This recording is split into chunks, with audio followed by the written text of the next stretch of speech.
یہ شہر یروشلم کا کوئی ویران اور خاموش علاقہ تھا جہاں ہزاروں مردوں کی ہڈیاں دو پہاڑوں کے درمیان بکھری ہوئی تھیں۔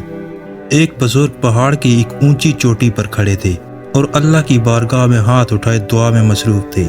ہر مخلوق اس منظر کو حیرت زدہ ہو کر دیکھ رہی تھی کہ اچانک ہواؤں میں خنکی بڑھنے لگی اور میدان میں بکھری ہڈیاں حرکت میں آ گئی۔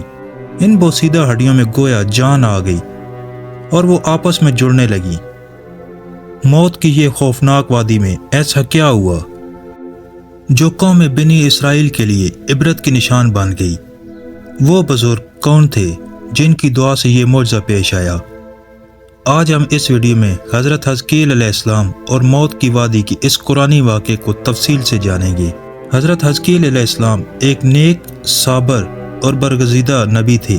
حضرت حزقیل علیہ السلام کے والد کا نام بوہی کاظم تھا، جبکہ بعض نے لکھا کہ آپ حضرت یرمیہ علیہ السلام کے بیٹے ہیں۔ عبرانی زبان میں حزقیل کے معنی اللہ کی قدرت کے ہوتے ہیں۔ بعض علماء نے قرآن مجید میں موجود نام ذوالکفل کو حضرت حزقیل کا دوسرا نام قرار دیے۔ حضرت حزقیل کی بعثت کا زمانہ 622 قبل مسیح کا ہے۔ روایتوں سے پتہ چلتا ہے کہ آپ علیہ السلام ابھی بچے تھے کہ والد کا انتقال ہو گیا۔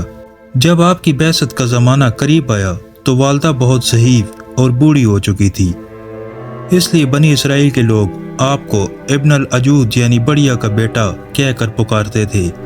حضرت حزقیل علیہ السلام حضرت موسیٰ علیہ السلام کے تیسرا خلیفہ تھے جو منصب نبوت پر سرفراز کیے گئے تھے۔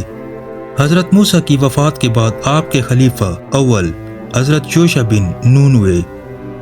ان کے بعد حضرت کالب بن یوحنا نے بنی اسرائیل کی امامت کی اور پھر ان کی بعد حضرت حزقیل علیہ السلام حضرت موسیٰ کے جانشین اور نبی ہوئے۔ دراصل حضرت موسیٰ علیہ السلام سے حضرت عیسیٰ علیہ السلام تک کے اس طویل عرصے میں اللہ نے بنی اسرائیل میں بہت سارے پیغمبروں کو مبعوث فرمایا جن کی درست تعداد کا علم صرف اللہ تعالیٰ کو ہے۔ ان میں سے چند پیغمبروں کا تذکرہ قرآن مجید میں ہے، بعض کا تفصیل سے تو کچھ کا مختصر ذکر ہوا ہے، لہٰذا حضرت یوشع اور حضرت حزقیل علیہ السلام کا نام قرآن مجید میں موجود نہیں ہے۔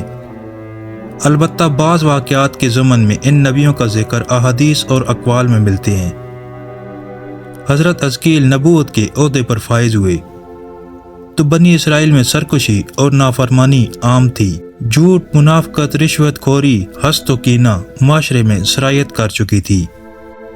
لوگ بے حیائی اور بدکاری پر فخر کیا کرتے تھے، ظلم و جبر کر کے خوش ہوتے تھے، باپ دادا کی رسم و رواج مذہب بن چکی تھی۔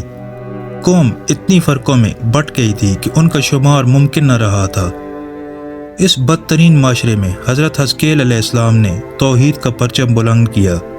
آپ نے اپنی قوم کے لوگوں کو سچائی اور راست بازی کی تعلیم دی اور لوگوں کو صراط المستقیم پر چلنے کی ہدایت کی، لیکن ان کی وعد النصیحت کا اور تبلیغ کا ان لوگوں پر کوئی اثر نہ ہوا اور وہ اپنی روش پر قائم رہے۔ لہٰذا آپ نے بنی اسرائیل پر آنے والے عذاب اور ہولناک تباہی سے انہیں آگاہ کیا۔ بائبل میں آپ سے منسوب صحیفہ حزقیل موجود ہے جو بائبل کی آخری کتاب ہے۔ صحیفہ حزقیل میں آپ کی پیشن گوئی تفصیل سے موجود ہے۔ سن 550 قبل مسیح میں بابل کے بادشاہ وقت نصر میں بیت المقدس پر حملہ کر دیا، لہٰذا یہودی خوفزدہ ہو کر قلعہ بند ہو گئے۔ حضرت حزقیل علیہ السلام کا خیال تھا کہ بنی اسرائیل کی تباہی ان کے لیے بطور سزا اور سبق ہے جو خدا کی طرف سے دی گئی ہے۔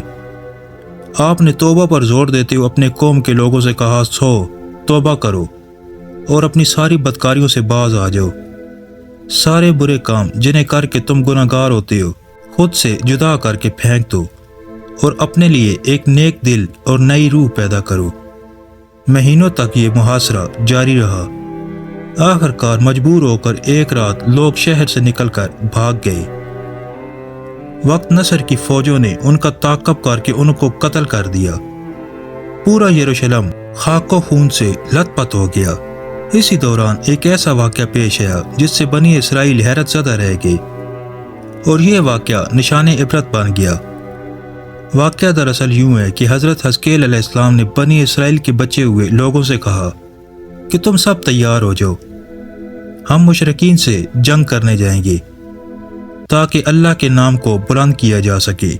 بنی اسرائیل نے جب جنگ اور جہاد کی بات سنی تو اپنی جانوں کے خوف سے بھاگ کھڑے ہوئے اور آبادی سے دور ایک وادی میں جا کر قیام پذیر ہو گئے اور 2 پہاڑوں کی گھاٹیوں کے درمیان رہنے لگے۔ اللہ تعالیٰ کو ان لوگوں کی یہ حرکت بہت زیادہ ناپسند ہوئی، چنانچہ اللہ نے ایک عذاب کے فرشتے کو اس جنگل میں بھیج دیا جس نے ایک پہاڑ کی آڑ میں چھپ کر اور چیخ مار کر بلند آواز سے یہ کہا کہ تم سب مر جاؤ۔ اس بھیانک چیخ کو سن کر سب کے سب لوگ وہیں مر گئے، جن کی تعداد 70,000 تھی۔ ان مردوں کی تعداد اس قدر زیادہ تھی کہ لوگ ان کے کفن و دفن کا کوئی انتظام نہ کر سکے، اور ان مردوں کی لاشیں کھلے میدان میں بے گور و گفن یوں ہی پڑی رہ گئیں۔ کچھ عرصے بعد یہ لاشیں اسی طرح پڑے رہنے کی وجہ سے سڑنے لگیں اور بے انتہا بدبو سے پورے جنگل بلکہ اس کے اطراف میں بدبو پیدا ہو گئی۔ کچھ لوگوں نے ان لاشوں پر رحم کھا کر چاروں طرف سے دیوار اٹھا دی تاکہ یہ لاشیں درندوں سے محفوظ رہیں۔ کچھ دنوں کے بعد حضرت حزقیل علیہ السلام کا اس جنگل میں ان لاشوں کے پاس سے گزر ہوا تو اپنی قوم کے 70,000 انسانوں کی اس موت ناگہانی اور بے گور و گفن لاشوں کی فراوانی دیکھ کر رنج و غم سے ان کا دل بھر گیا۔ آپ دیدہ ہو گئے اور اللہ کے دربار میں دکھ بھرے دل سے گڑ گڑا کر دعا مانگنے لگے کہ یا اللہ، یہ میری قوم کے افراد تھے جو اپنی نادانی سے یہ غلطی کر بیٹھے کہ موت کے ڈر سے شہر چھوڑ کر جنگل میں آ گئے۔ یہ سب میرے شہر کے باشندے ہیں، ان لوگوں سے مجھے محبت تھی اور یہ لوگ میرے دکھ سکھ کے شریک تھے۔ افسوس کہ میری قوم ہلاک ہو گئی اور میں بالکل اکیلا رہ گیا۔ اے میرے رب، یہ وہ قوم تھی جو تیری حمد کیا کرتی تھی اور تیری توحید کا اعلان کیا کرتی تھی اور تیری کبریائی کا خطبہ پڑھتی تھی۔ آپ بڑے سوز دل کے ساتھ دعا میں مشغول تھے کہ اچانک آپ پر وحی اتر آئی، اے حزقیل، آپ ان بکھری ہوئی ہڈیوں سے فرما دیجئے کہ اے ہڈیوں، بے شک اللہ تم کو حکم فرماتا ہے کہ تم اکٹھا ہو جاؤ۔ یہ سن کر بکھری ہوئی ہڈیوں میں حرکت پیدا ہوئی اور ہر آدمی کی ہڈیاں جمع ہو کر ہڈیوں کے ڈھانچے بن گئے۔ پھر یہ وحی آئی کہ اے حزقیل، آپ فرما دیجئے کہ اے ہڈیوں، تم کو اللہ کا یہ حکم ہے کہ تم گوشت پہن لو۔ یہ کلام سنتے ہی فوراً ہڈیوں کے ڈھانچوں پر گوشت پوش چڑھ گئے۔ پھر تیسری بار یہ وحی نازل ہوئی کہ اے حزقیل، اب یہ کہہ دیجئے کہ اے مردو، خدا کے حکم سے تم سب اٹھ کر کھڑے ہو جاؤ۔ چنانچہ آپ کی زبان سے جیسے ہی یہ کلمات جاری ہوئے، 70,000 لاشیں ایک دم کھڑی ہوئی اور تمام لوگ پھر سے زندہ ہو گئے۔ پھر یہ سب لوگ جنگل سے روانہ ہو کر اپنے شہر میں آ کر دوبارہ آباد ہوئے اور اپنی عمر کی مدت بھر زندہ رہے۔ لیکن ان لوگوں پر اس موت کا اتنا نشان باقی رہ گیا کہ ان کی اولاد کے جسموں سے سڑی ہوئی لاش کی بدبو آتی رہی۔ چنانچہ یہ اثرات آج تک ان یہودیوں میں پائے جاتے ہیں جو ان لوگوں کی نسل سے باقی رہ گئے ہیں۔